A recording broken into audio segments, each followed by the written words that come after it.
번득신하면 경혐하처의 불칭존일이요.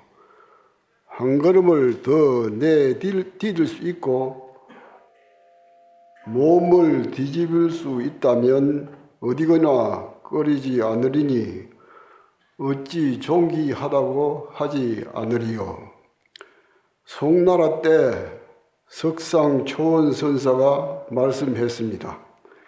백척간두의 여하진보, 백척의 장대 끝에서 어떻게 해야 한 걸음을 더 나아갈 수 있겠는가? 이런 질문을 예상한 것처럼 당나라 때 장사 경잠선사는 답변을 미리 남겨두셨습니다. 백척간두 자저인이라도 수연득이 미진이라. 백척간두 수진보하면 시방세계 현존신이라.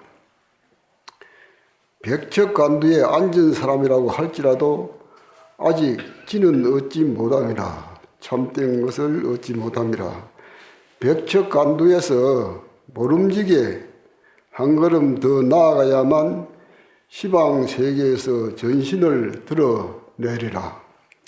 임재종 석상초원선사는 분양선소의 법을 이었고 문화의 황룡현황과 양기방해를 배출한 대종장입니다. 임재종의 황룡파와 양기파라는 두 물줄기가 석상문화에서 배출된 것입니다. 장사 경잠선사는 남전보원의 법을 이었으며 조주스님과 사형사제의 관계인 대선장입니다. 두 선지식의 백척간두 진일보는 성가에서 오랫동안 회자되었고 지금도 사회에서 만민의 입에 오르내리는 살아있는 화두입니다. 석상의 질문에 대하여 경잠은 설사 백척간두에 앉을 수 있다고 해도 아직 진이 되지 못한다고 했습니다. 백척의 장대 끝에 앉아만 있는 사람은 설사 깨달음을 얻었다고 해도 진짜 대화한 것은 아니라는 말입니다. 백척간두에서 한 걸음 더 나아가 시방세계에 온몸을 드러낼 수 있을 때 비로소 공부를 제대로 마친 것입니다. 백척간두라는 고봉정상에 머물면서 안주할 것이 아니라 시방세계 즉 중생세계로 다시 놔두어야 됩니다. 수미산 꼭대기까지 올라갔다가 평지에 내려온 사람과 계속 평지에 머물렀던 사람은 전혀 다른 사람입니다. 백척간두에 올랐다가 내려온 사람과 아예 백척간두에 올 생각조차 하지 못한 사람이 같을 수는 없는 일입니다. 석상스님께서 왜 굳이 백척간두에서 진일보해야 한다고 말씀했겠습니까? 자리만으로는 이탈을 완성할 수 없기 때문입니다. 이탈을 실천할 수 없는 자리라면 그것은 공허한 엉구에 지나지 않습니다. 또 백척간두라고 말하니 백척길이의 장대 끝이라고 문자적으로 이해한다면 엉구에 걸려 바로 자빠지기 마련입니다. 엉구에 걸리면 백척간두는 고사하고 일척간두조차 나아가지 못합니다. 결국 엉구에 걸려 중생제도는커녕 자기 자신도 제대로 구제하지 못하게 될 것입니다.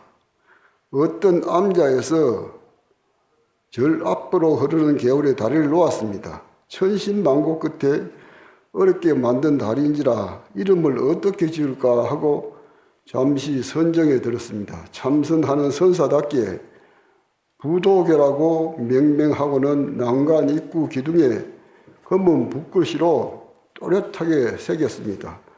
다리를 만들어 놓고서는 건너지 못하는 다리라고 한 것입니다.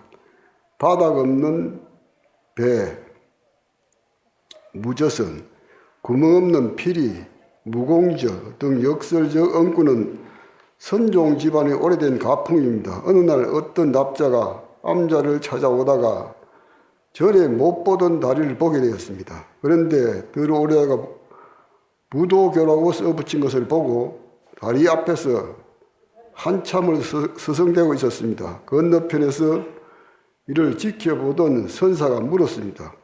왜 다리 앞에서 서성거리고 있느냐? 건너지 못하는 다리라고 써붙였는데 어떻게 건너가라는 말입니까? 부도교라 한다고 다리를 건너지 말라는 뜻이 아닙니다. 대주해 스님께서는 선수제하인 먼저 나다 너다 하는 상대에서 벗어나면 살해 무소수 이리 와도 받는 바가 없다고 했습니다. 부처님께서는 49년 동안 설하시고 마지막에 한 글자도 설한 바가 없다고 했습니다.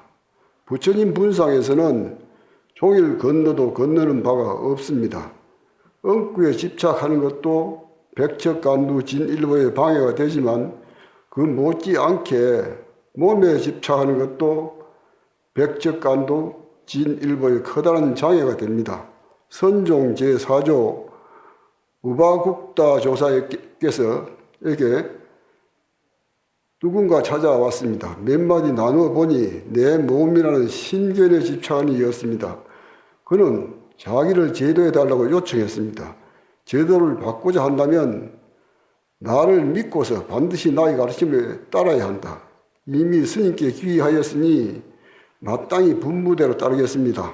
이에 존자는 신통력으로 험한 절벽에 높이 솟는 나무를 만들고 또 나무 밑에는 깊은 구덩이를 팠습니다. 그리고 나서 그로 하여금 높은 나무에 오르도록 한 뒤 말했습니다. 발을 떼거라. 그러자 바로 발을 떼었습니다. 한 손을 놓거라. 그러자 한 손을 놓았습니다.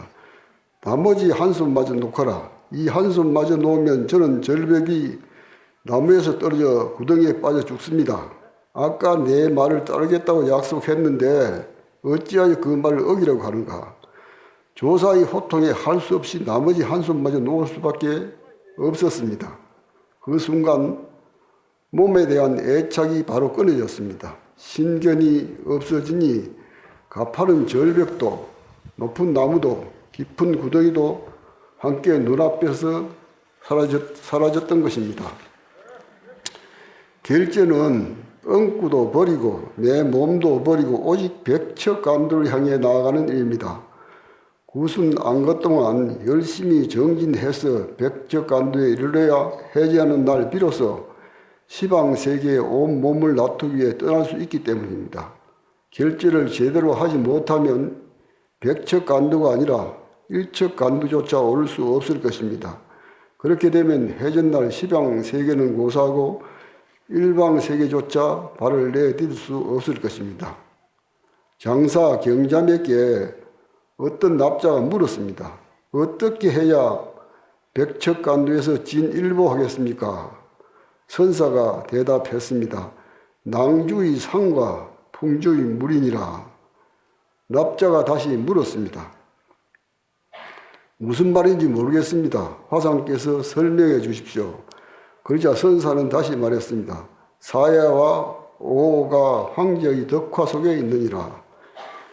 낭주의 상과 풍주의 물이라 한 것은 남을 위해 진흙에 뛰어들고 물을 묻히는 탄이 대수의 길입니다. 황제의 덕화 속에 있다는 사야와 오는 시방세계입니다. 그 안으로 온몸을 내 던지라는 것입니다. 그러기 위해서 총림의 결제 대중은 한거 90일 동안 애써 정진하고 또 정진해야 되겠습니다.